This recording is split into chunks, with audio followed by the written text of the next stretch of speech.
African masculinity was not destroyed by women. It was not destroyed by the West alone. It was broken when colonialism met ego, and we never healed. And today, African men are paying the price in our relationships, our homes, our communities, and our identity. Before colonialism, African masculinity was not loud. It was discipline, it was responsibility, it was service to community. Being a man meant being a provider, a protector, and a moral anchor. Elders held men accountable. Masculinity was not declared, it was earned. A man who failed his household was not praised, he was corrected. African masculinity was not dominance, it was responsibility. Colonialism did not just take our resources, it reprogrammed African manhood.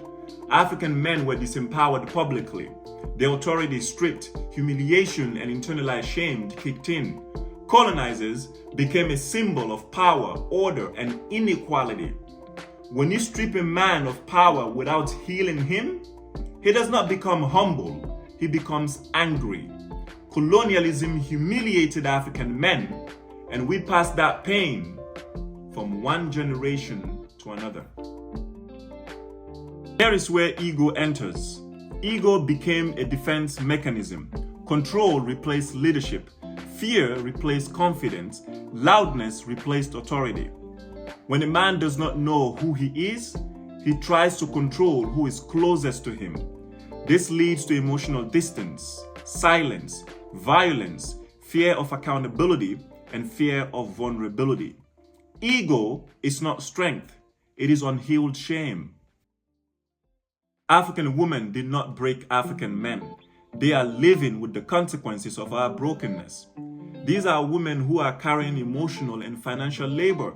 They were forced to be strong, and this dynamic created distrust between African men and African women. You cannot lead a woman you are afraid to listen to. You cannot heal African masculinity while silencing African women. When African men come to the West, the wound deepens. They try looking for validation through money, status through survival. They confuse success and wholeness. A man can escape poverty and still be spiritually poor. Success without healing is still a failure. And how do we rebuild African masculinity? It starts with action and understanding that masculinity means accountability, leadership means service, strength means emotional discipline, and power means responsibility, not fear.